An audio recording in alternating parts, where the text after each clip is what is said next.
Hey beautiful people, I'm Cocoa Griot, your resident 50-something who loves talking about life, love, and all things wisdom. Now y'all, today we're giving flowers to my Aunt Jean, the queen of real talk. She didn't just talk it, she lived it.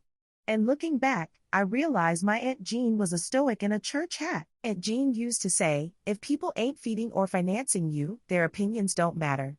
Phew, that's some wisdom right there. See, Marcus Aurelius said something similar. It never ceases to amaze me, we all love ourselves more than other people, but we care more about their opinions than our own. My aunt was saying the same thing, just with a little more seasoning and a lot less Latin. She taught me that peace of mind starts when you stop letting other folks rent space in your head rent-free. And Jean knew that emotional eviction notices are sometimes the most loving thing you can send out. Now, let's talk about them vacuum friendships, the ones that suck you in and suck you dry. And Jean used to tell me, baby, stop allowing people to mistake your kindness for weakness. Seneca would have nodded right along with her. He said, associate with those who will make a better man of you. Or in Aunt Jean's translation, if they drain you, they don't deserve you. She made me realize boundaries aren't walls, they're fences with gates that I control.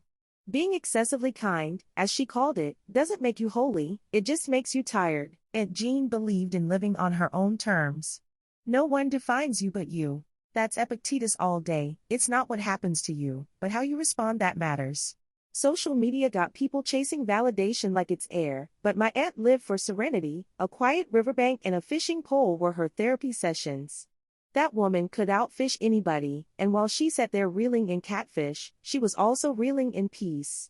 And Jean's joy came from being present, not being seen.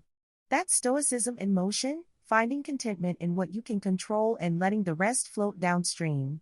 Now listen, Aunt Jean was the queen of real talk, and she'd say, never get your honey where you get your money. Translation, don't mix business and romance unless you want drama in the break room.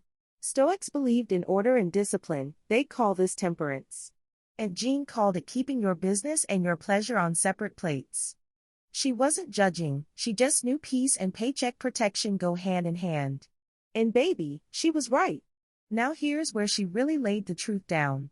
She told me, it ain't the space between your legs that defines you, it's the space between your ears. Mic drop. And Jean believed a woman's mind was her most powerful asset. Epictetus said, you become what you give your attention to. She was teaching me to invest in wisdom, not attention.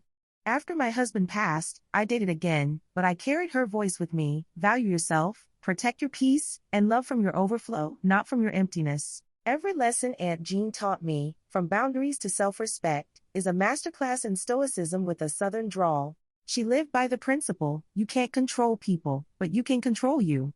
So if you ever forget who you are, pull up a chair next to your own peace, the way Aunt Jean did by that river. Because when you honor your values, you become unshakable, like a stoic, but with hoop earrings and hot comb confidence. Thanks for listening, family. If Aunt Jean's wisdom touched you today, hit that like button, share this with your tribe, and drop a comment about the Aunt Jean in your life. Until next time, remember, wisdom doesn't whisper, it tells the truth with love and laughter. I'm Cocoa Griot, and this was Real Talk from the Queen herself.